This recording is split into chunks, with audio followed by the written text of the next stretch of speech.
तो अशोक मेहता कमेटी गठित होता है दिसंबर 1977 में। मोरारजी सरकार उस समय आ जाती है, उसी के द्वारा किया जाता है गठित, और वो रिपोर्ट जो है 1978 में दे देता है। अब ये रिपोर्ट देता है तो आखिर इसका गठन क्यों किया गया था? अभी हम जस्ट बताए थोड़ी देर पहले, क्या बताए? मृत प्राय हो गया है। वो तो सिफारिश है ना, हम वो नहीं पूछ रहे हैं। हम ये पूछ रहे हैं कि ऐसी क्या नौबत आ गई कि मोरारजी सरकार के द्वारा अशोक मेहता कमेटी फिर से गठित करना पड़ा। हाँ, तो इसका एक यही उद्देश्य था कि जो पहले जो बलवंत राय मेहता के सुझाव के आधार पर जो पंचायती राज का गठन किया गया था वो मृत प्राय हो गया है ना। उस पर फिर से जो है कैसे उसको जीवित किया जाए और कैसे उसको फिर से एकदम सुदृढ़ किया जाए और फिर से मतलब दौड़ाया जाए उसको, है ना, ट्रैक पर। मान लीजिए ट्रेन जो है पटरी से उतर चुका है, पहले चलना शुरू किया था तो बहुत स्पीड में चला, आगे जा कर के जो है पटरी से गिर गया तो उसको फिर उठाया भी नहीं, ठीक है। जब नहीं उठाया तो उसे उठाने के लिए मोरारजी देसाई सोचते हैं कि कैसे उसको उठाया जाए फिर से और फिर से दौड़ाया जाए। तो फिर से उठा करके दौड़ाने के लिए एक कमेटी गठित करते हैं, बोलते हैं कि आप बताइए क्या करना चाहिए, क्या किया जाना चाहिए, कैसे उसको जीवित किया जाए, कैसे उसको फिर से रनिंग में लाया जाए। तो अशोक मेहता कमेटी का गठन हुआ दिसंबर 77 में, रिपोर्ट देते हैं अगस्त 78 में। तो ये क्या कहते हैं ये समझिए, इनका रिपोर्ट में क्या होता है सिफारिश में, उसको समझिए। ये जो सिफारिश में कहते हैं बलवंत राय मेहता के सिफारिश से ये थोड़ा सा उलट है। ये कहते हैं कि ये जो पंचायती राज है इसका पंचायती राज का 2 ही स्तर होना चाहिए। ये क्यों कहते हैं? क्योंकि इनको लगता है कि वो जो 3 स्तरीय था ना, इसीलिए ये जो है धीरे धीरे मृत प्राय हो गया है, ये सफल नहीं हो पा रहा है। तो कहते हैं कि 2 ही स्तरीय रहने दीजिए। पहला स्तर पर जिला परिषद और दूसरा स्तर पर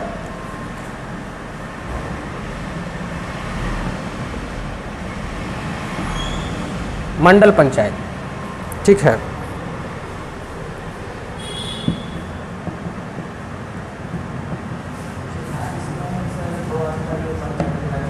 हाँ, सिफारिश में 2 स्तरीय,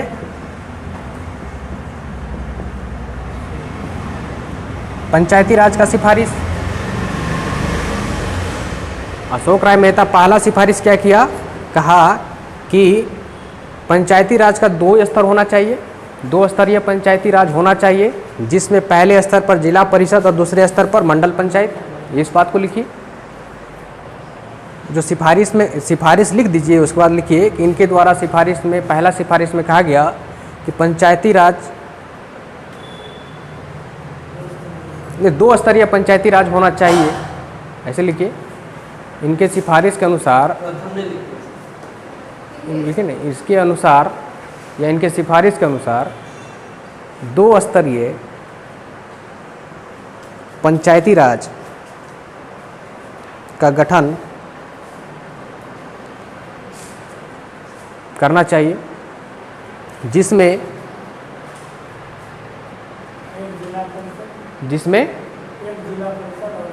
जिसमें पहले ऊपर के स्तर पर जिला परिषद और उसके नीचे वाला स्तर पर मंडल पंचायत हो। और ये जो मंडल पंचायत है ये जो बनेगा 15,000 से 20,000 की जनसंख्या पर एक मंडल पंचायत होगा, ये उनका दिए। हाँ, मतलब एक डिफिनेशन दे दिए कि मंडल पंचायत आप कितने जनसंख्या पर बनाइएगा। तो कहते हैं कि 15 से 20,000 जनसंख्या को मिलाकर एक मंडल पंचायत बनाइएगा और ऊपर में एक जिला परिषद होगा। देखिए, उन्हीं को बात को थोड़ा मॉडिफाई कर देते हैं वो, और बीच उनके द्वारा जो सिफारिश था ग्राम वाला वो उसको हटा देते हैं, ठीक है। बीच वाला जो था उनका सिफारिश खंड वाला वो भी हटा देते हैं। और ये साथ ही साथ कहते हैं ये जो जिला परिषद है, ये जिला परिषद का कार्य होगा, कार्यों को क्रियान्वित करने की जिम्मेदारी होगी। मतलब जिला परिषद को ही योजनाओं को क्रियान्वयन करने की पूरी जिम्मेदारी होगी। वहाँ पर क्या दिया था? वहाँ इसको जिम्मेदारी नहीं दिया था, इसको क्या दिया था? पर्यवेक्षण का काम दिया था, ठीक है। यही अंतर है।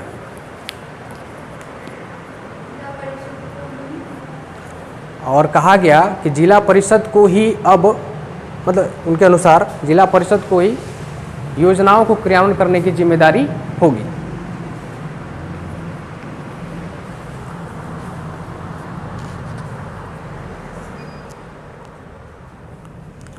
दूसरा सिफारिश करते हैं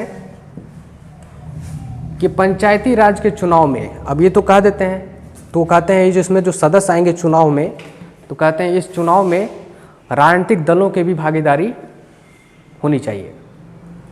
राजनीतिक दलों की भी भागीदारी होनी चाहिए, मतलब अपना अपना दल अपना अपना उम्मीदवार को इसमें स्थानीय स्तर पर भी चुनाव में खड़ा कर सकता है। दूसरा सिफारिश में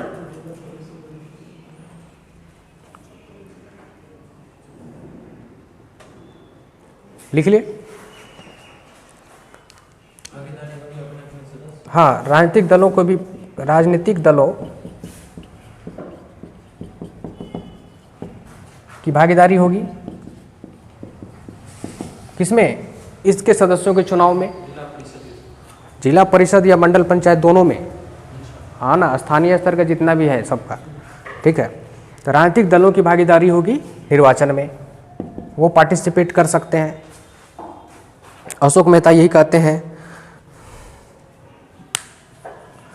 और पंचायती राज को, मतलब उनके अनुसार पंचायती राज ये ना होगा, कह रहे हैं, कहते हैं कि उनको अपना राजस्व और कर उगाने की शक्ति प्राप्त हो, कि ताकि वो अपना संसाधन को जुटा सके, किसी पर निर्भर ना रह सके। जैसे पहले क्या था, केंद्र पर या राज्य पर निर्भर था, तो सफल नहीं हो सका।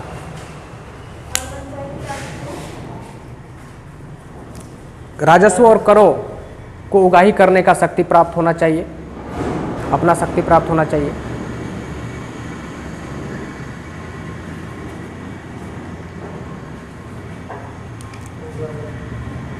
राजस्वों की उगाही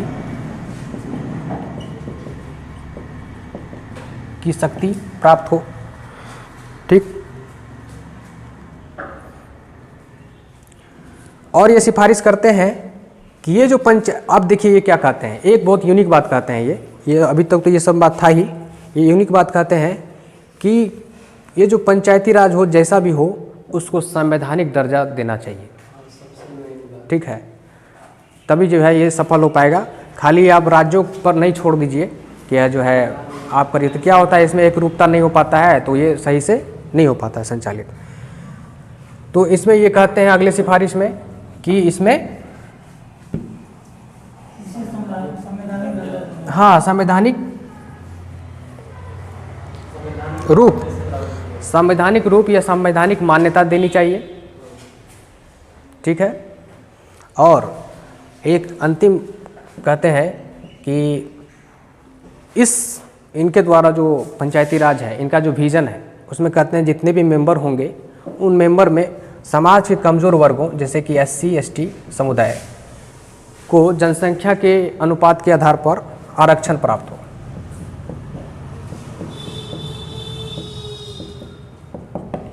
ठीक।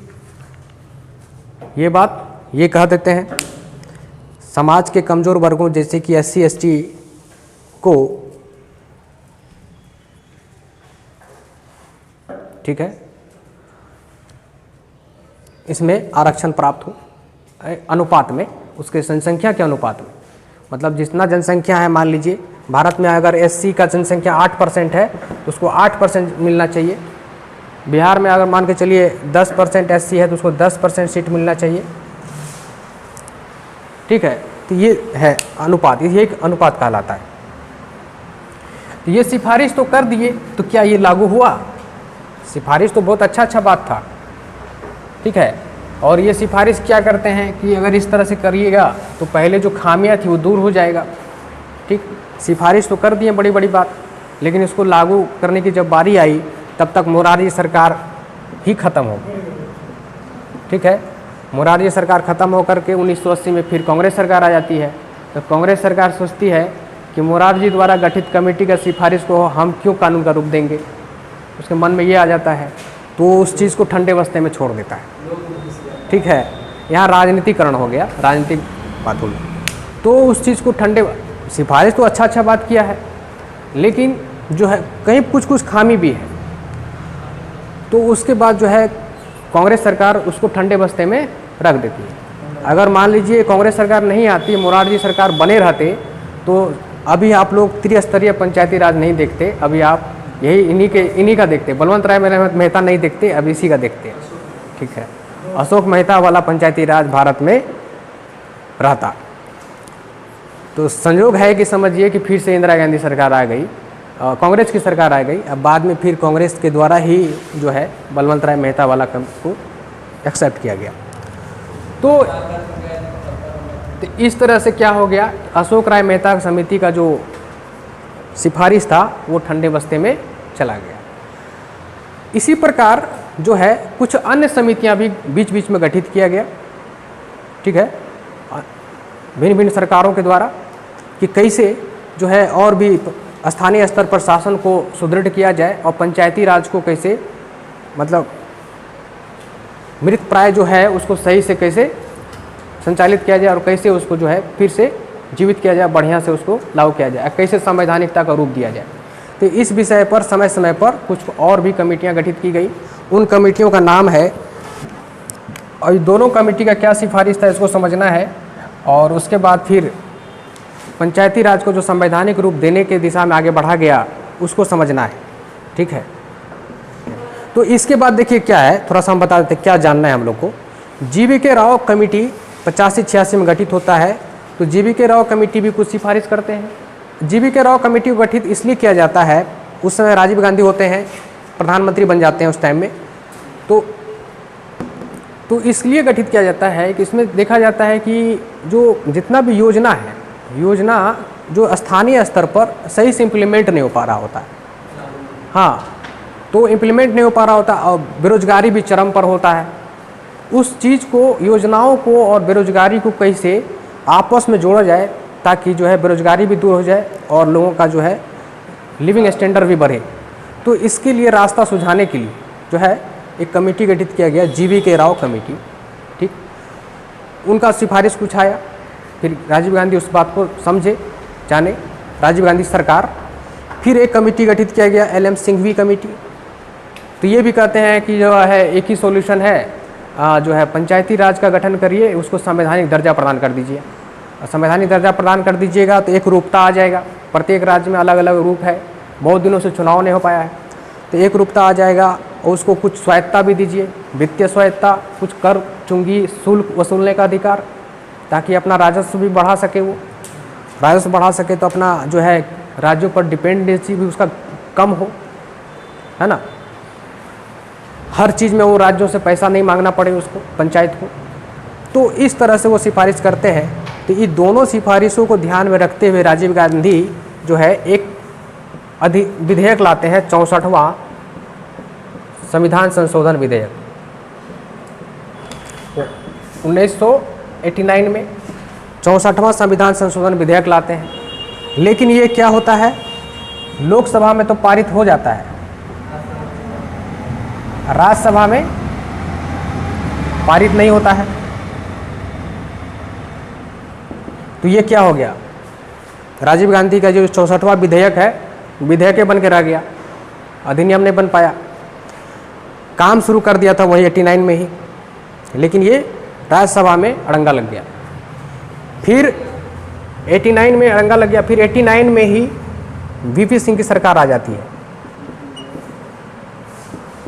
VP सिंह भी इस दिशा में मुख्यमंत्रियों सबको, सारे राज्यों को मिला करके अपना एक सामंजस्य बनाने का काम करता है। तो वो भी फिर बिल लाता है, इसी बिल को 64वां नहीं, आगे का कुछ विधेयक, तो इस बिल को लाता है पंचायती राज विधेयक। तो उसमें क्या होता है, लोकसभा में पारित तो हो जाता है, जैसे ही राज्यसभा में जाता है तब इसका सरकार ही खत्म हो जाता है। ठीक है, मतलब थोड़ा दिन के लिए सरकार में आया था ये VP सिंह, और मिली जुली सरकार थी ये, है ना। मिली जुली सरकार तो कभी भी गिर सकता है, ख़त्म हो सकता है।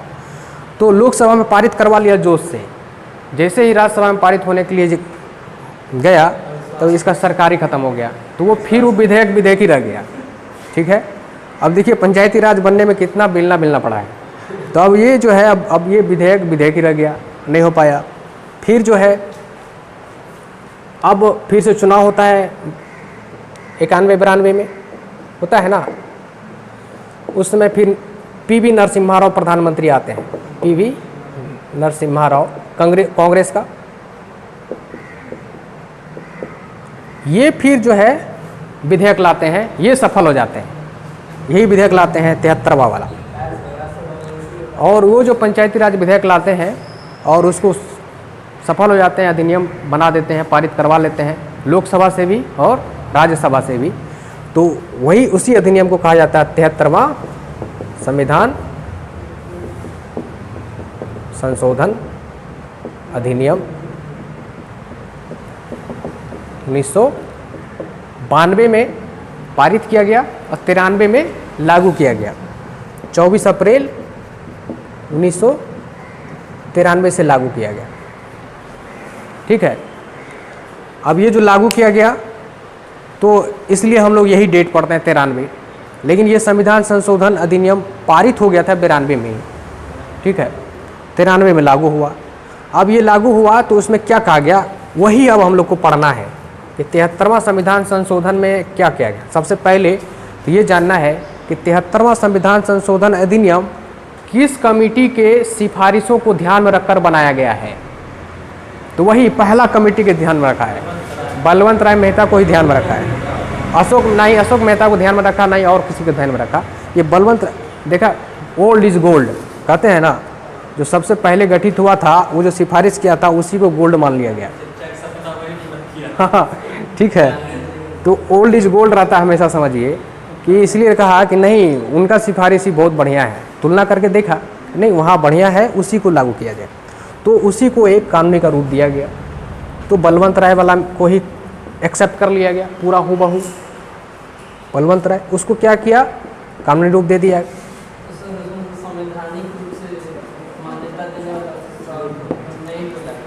अब बलवंत राय मेहता के सिफारिशों को मानते हुए ये अधिनियम पारित कर दिया जाता है। और इस अधिनियम में अब क्या है, क्या विशेषताएं हैं, इसी को हम लोग को आगे पढ़ना है। क्या कहा गया इस अधिनियम में कि पंचायती राज कैसा होगा, निर्वाचन कैसे होगा, ठीक है, कौन कौन लोग पार्टिसिपेट करेंगे, महिलाओं को क्या अधिकार होगा, ठीक है, कितना आरक्षण होगा महिलाओं को, 1/3 दिया गया था उस समय। बलवंत राय मेहता भी इस चीज़ का सिफारिश किए थे कि 1/3 महिला होना चाहिए। ठीक है, और कमज़ोर वर्गों के जो समाज में है उनको भी उनके अनुपात में होना चाहिए, ये भी कहा गया था। और भी चीज़ है, चुनाव कितने दिन पर हो, कितना इसका कार्यकाल होना चाहिए, इसको वित्त का मुहैया कहाँ से होगा, है ना, इसके जो सदस्य होंगे उसका निर्वाचन कैसे होगा, कौन कराएगा, ये सब इसी अधिनियम में उल्लेख है और उसका हम लोग पढ़ेंगे। अब वो सब चीज़ जो पढ़ेंगे एक एक लाइन 2-2 लाइन का बात है। क्या है कि जैसे कि इनके सदस्यों का निर्वाचन कैसे, अभी तो पढ़ ही चुके हैं कि ये 3 स्तरीय अपनाएगा। 3 स्तरीय क्या है तो हम लोग जान ही चुके हैं, है ना, ग्राम पंचायत, समिति और जिला परिषद। तो तीनों स्तर के सदस्यों का जो निर्वाचन होगा कौन कराएगा, तो एक राज्य निर्वाचन आयोग होगा वो कराएगा। तो राज्य निर्वाचन आयोग का गठन किया जाएगा, वो पंचायती राज चुनाव कराने के लिए जिम्मेदार होगा। यही सब हम लोग पढ़ेंगे, एक एक लाइन 2-2 लाइन का बात है, वो कंप्लीट हो जाएगा कल।